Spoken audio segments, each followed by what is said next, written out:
আসসালামু আলাইকুম প্রিয় দর্শক, আজ ৩০ এপ্রিল ২০২৫ বুধবার। আমার দেশ পত্রিকায় আজকের বিশেষ প্রতিবেদনে আমরা দেখতে পাচ্ছি উপাচার্যের সহায়তায় ঘুম জঙ্গি নাটকে গ্রেফতার। খুলনা বিশ্ববিদ্যালয় প্রকাশ্যে তুলে নেওয়ার ১৭ দিন পর গ্রেফতার দেখানো হয়। পিস্তল ঠেকিয়ে ভীতি প্রদর্শন, জোনাঙ্গে আঘাত, ইলেকট্রিক শক ও ঝুলিয়ে রাখার মতো বিশ্ববিদ্যালয় প্রশাসনের জড়িত থাকার প্রমাণ মিলেছে। খুলনা বিশ্ববিদ্যালয়ের দুই শিক্ষার্থী ক্যাম্পাস সংলগ্ন এলাকা থেকে নিখোঁজ হয়েছিলেন। ২০২০ সালের ৮ জানুয়ারি থেকে তাদের সন্ধান মিলছিল না। ১৭ দিন পর নাটকীয়ভাবে তারা আবিষ্কার হন। নগরীর গল্লামারীর হাসান হেনা নামে একটি আবাসিক ভবন থেকে তাদের জঙ্গি সাজিয়ে আটক দেখায় আইনশৃঙ্খলা রক্ষাকারী বাহিনী। আর এই অপকর্মে পুলিশকে সহায়তা করেন শিক্ষার্থীদের অভিভাবক তুল্য শিক্ষকরাই। সম্প্রতি প্রকাশিত একটি তদন্ত প্রতিবেদনে এমন ভয়ঙ্কর ও চাঞ্চল্যকর তথ্য উঠে এসেছে। ভুক্তভোগী শিক্ষার্থীরা হলেন বিশ্ববিদ্যালয়টির হিউম্যান রিসোর্স ম্যানেজমেন্ট ডিসিপ্লিনের নূর মোহাম্মদ অনিক এবং পরিসংখ্যান ডিসিপ্লিনের মুজাহিদুল ইসলাম। তারা যথাক্রমে বিশ্ববিদ্যালয়টির শেখ মুজিবুর রহমান হল ও খান বাহাদুর আহসানুল্লাহ হলের আবাসিক ছাত্র ছিলেন। নিখোঁজ হওয়ার আগ পর্যন্ত তারা হলে ছিলেন। ২০২০ সালের ৮ জানুয়ারি সকাল হল থেকে বেরিয়ে আর ফেরেননি। তাদের সেদিনের অন্তর্দান ও পরে জঙ্গি সাজিয়ে আটকের বিষয়টি খতিয়ে দেখতে তদন্ত কমিটি গঠন করেছিল বিশ্ববিদ্যালয় প্রশাসন। প্রিয় দর্শক, আমরা আর দিতে পারছি দেশ ছেড়ে পালিয়েছেন খায়রুল হক। উদ্দেশ্যমূলকভাবে গণতন্ত্র ও বিচার বিভাগ ধ্বংসের মাধ্যমে ফ্যাসিবাদ প্রতিষ্ঠার নাটের গুরু ABM খায়রুল হক দেশ ছেড়ে নির্বিঘ্নে পালিয়ে গেছেন। বর্তমানে তিনি যুক্তরাজ্যে অবস্থান করছেন, তবে সেখানেও লোকচক্ষুর আড়ালে থাকার চেষ্টা করছেন। প্রিয় দর্শক, আমরা আরও দেখতে পাচ্ছি অন্তর্বর্তী সরকারে উপদেষ্টা সহকারীদের সমাহার। মাহমুদুর রহমানের প্রতিবেদন। একজন পেসিস্ট শাসক ও তার হেজিমনিক প্রভুর বিরুদ্ধে বাংলাদেশের নিরস্ত্র তরুণ ছাত্র জনতার অভিস্মরণে বিপ্লবের ফসল আজকের ডক্টর ইউনূস সরকার। আবু সাঈদ, মুগ্ধ, ইয়ামিন, ওয়াসিম, নাফিস ও আনাসের মতো সহস্রতাধিক তরুণের জীবনের বিনিময়ে আমরা দ্বিতীয়বারের মতো স্বাধীন হয়েছি। ২০২৪ সালে সে স্বাধীনতা প্রাপ্তি কোনো সুবিধাবাদী রাজনীতিবিদ স্বীকার করুক কিংবা না করুক, তাতে বিপ্লবের প্রকৃত ইতিহাস পাল্টাবে না। হাসিনার আমলে তারা হয়তো পরিবার নিয়ে সুখে থেকেছেন, অবাধ স্বাধীনতা ও অঢেল সম্পদ উপভোগ করেছেন, কিন্তু বাংলাদেশের বিপুল সংখ্যাগরিষ্ঠ জনগোষ্ঠীকে প্রতিদিন পরাধীনতার গ্লানি সহ্য করে কোনো ক্রমে বেঁচে থাকতে হয়েছে।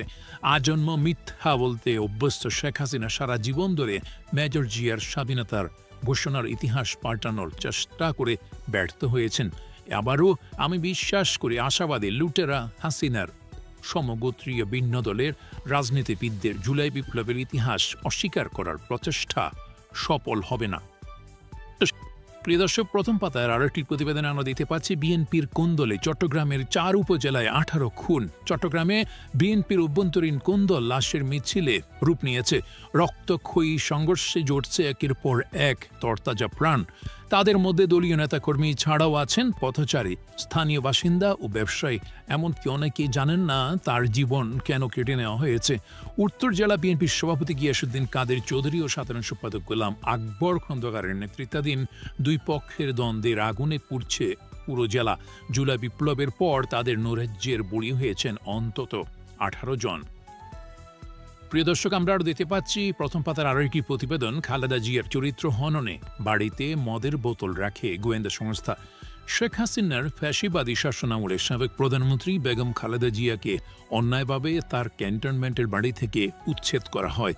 তার চেয়েও ন্যাক্কারজনক ঘটনা হচ্ছে তার চরিত্র হননের জন্য গোয়েন্দা সংস্থা ডিজিএফআই তার বাড়িতে মদের বোতল রেখে একদল সাংবাদিককে সেখানে নিয়ে ছবি তুলিয়ে গণমাধ্যমে প্রচার করে।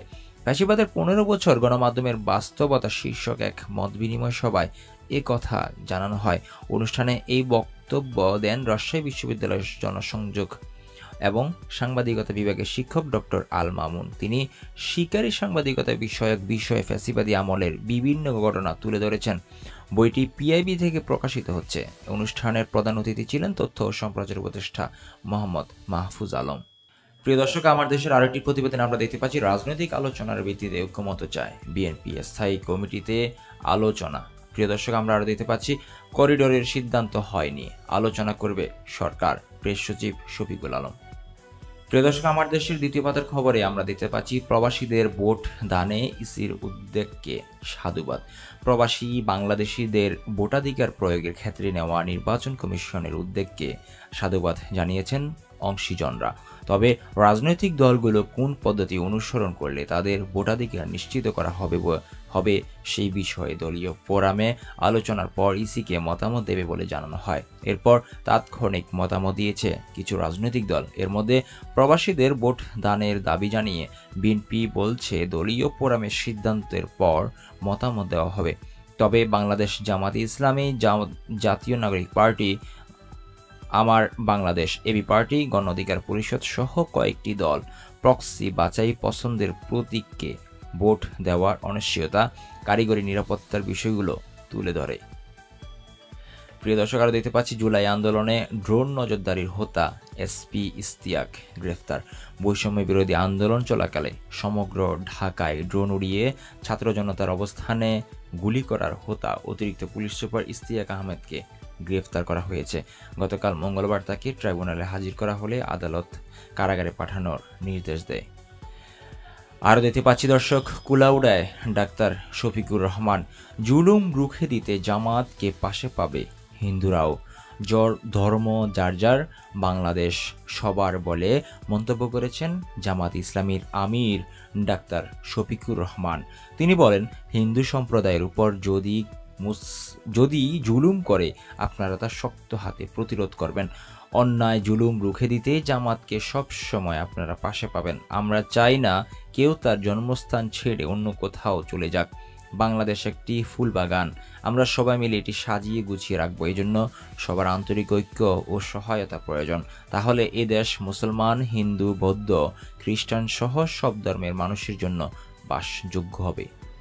প্রিয় দর্শক, আমরা আসছি আমার দেশে তৃতীয় পাতার খবরে দেখতে পাচ্ছি দীর্ঘ ও তীব্র তাপ প্রবাহের সম্ভাবনা নেই এবছর। 3 দিন বৃষ্টির পর টানা তাপ প্রবাহের পূর্বাভাস। মে মাসে মৃদু থেকে মাঝারি তাপ প্রবাহ। কয়েক দিনের টানা তাপ প্রবাহের পর 2 দিন ধরে সারা দেশে বৃষ্টি হয়েছে। এতে জনজীবনে স্বস্তি ফিরলেও 3 দিন পর পুনরায় ধীরে ধীরে তাপমাত্রা বৃদ্ধি পেতে থাকে। মে মাসে সারা দেশে টানা তাপ প্রবাহের পূর্বাভাস রয়েছে, তবে গত বছরের মতো তীব্র তাপ প্রবাহের কোনো সম্ভাবনা নেই বলে জানিয়েছে আবহাওয়া অধিদপ্তর। প্রিয় দর্শক, আমরা আরও দেখতে পাচ্ছি জুনের মধ্যে কক্সবাজার থেকে আন্তর্জাতিক ফ্লাইট। আগামী জুন মাসের মধ্যে কক্সবাজার থেকে আন্তর্জাতিক রুটে ফ্লাইট পরিচালনা শুরু করা হবে। কাজ শেষ না হলে প্রথমে সীমিত আকারে করা হবে, পরে ব্যাপক পরিসরে আন্তর্জাতিক ফ্লাইট পরিচালনা করা হবে। এটি বহির্বিশ্বের সঙ্গে দেশের যোগাযোগের কাজ হবে। গতকাল মঙ্গলবার কর্মশালা বেসামরিক বিমান চলাচল কর্তৃপক্ষ chairman air vice marshal Mohammad Manjur Kabir Bhuiyan এসব কথা জানান। প্রিয় দর্শক, আরও দেখতে পাচ্ছি এমপিদের উন্নয়ন কাজের বাইরে রাখার প্রস্তাব ঐক্যমত্য কমিশনকে বিপ্লবী ওয়ার্কার্স পার্টি। গণতান্ত্রিক সমাজে অবশ্যই ভিন্নমত থাকবে, আলী রিয়াজ। স্থানীয় উন্নয়নমূলক কর্মকাণ্ডের সংসদ সদস্যদের সম্পৃক্ততার বিরোধিতা করছে বিপ্লবী ওয়ার্কার্স পার্টি। দলটির মতে উন্নয়ন কাজের দায়িত্ব স্থানীয় সরকারের হলেও এমপিরা তা নিয়ন্ত্রণ করেন এবং বিভিন্ন অনিয়মের জড়িয়ে পড়েন। প্রিয় দর্শক, মহানগরীতে আরও দেখতে পাচ্ছি প্রথম দিন সৌদি গেলেন 2443 হজ যাত্রী। চলতি মৌসুমে বাংলাদেশ থেকে হজ ফ্লাইট শুরু হওয়ার প্রথম দিনে সৌদি আরবে গেছেন 2443 জন। তাদের মধ্যে সৌদি এয়ারলাইন্সের 2 ফ্লাইটে গেছেন 774। বাংলাদেশ বিমানের 3টি ফ্লাইটে দেশটিতে গেছেন 1244 এবং অন্য একটি ফ্লাইটে গেছেন 425 হজযাত্রী। প্রিয় দর্শক, আমরা দেখতে পাচ্ছি শেখ পরিবারের বিরুদ্ধে অ্যাকশন। রেহানার স্বামী সহ 8 জনের দেশ থেকে নিষেধাজ্ঞা। 59,000 কোটি টাকা লুট। পুতুলের গুলশানের প্লট জব্দের আদেশ, আদালতে দুদকের আবেদন মঞ্জুর। রূপপুর পারমাণবিক বিদ্যুৎ কেন্দ্রের নির্মাণ প্রকল্পে প্রায় 59,000 কোটি টাকা লোপাটের অভিযোগ পেয়েছে দুর্নীতি দমন কমিশন দুদক।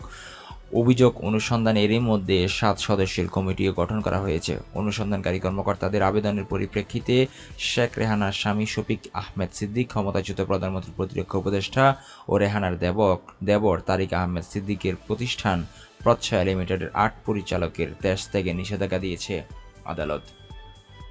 প্রিয় দর্শক, আমরা আরও দেখতে পাচ্ছি ডেস্টিনির এমডি রফিকুল আমিন সহ পরিচালকদের বিরুদ্ধে চার্জ গঠন।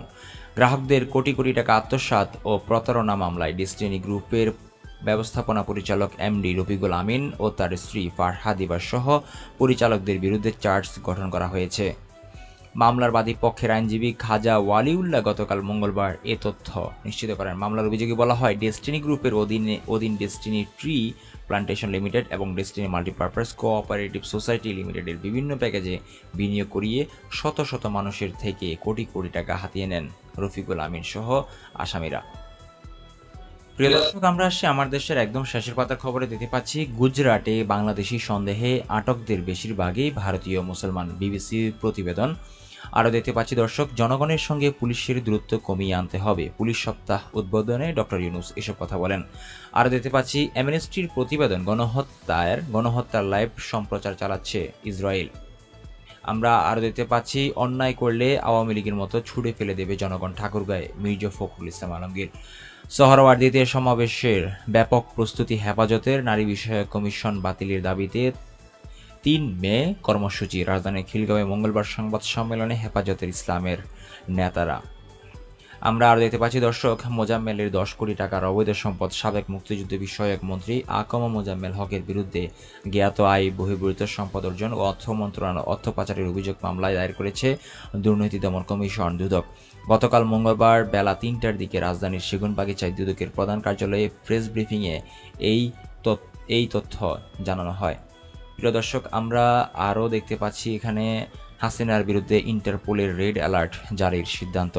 ক্ষমতাচ্যুত প্রধানমন্ত্রী শেখ হাসিনা এবং তার সরকারের সাবেক মন্ত্রী সহ যারা বিদেশে আছেন তাদের দেশে ফেরাতে ইন্টারপোলের মাধ্যমে রেড অ্যালার্ট জারির সিদ্ধান্ত নিয়েছে দুর্নীতি দমন কমিশন দুদক।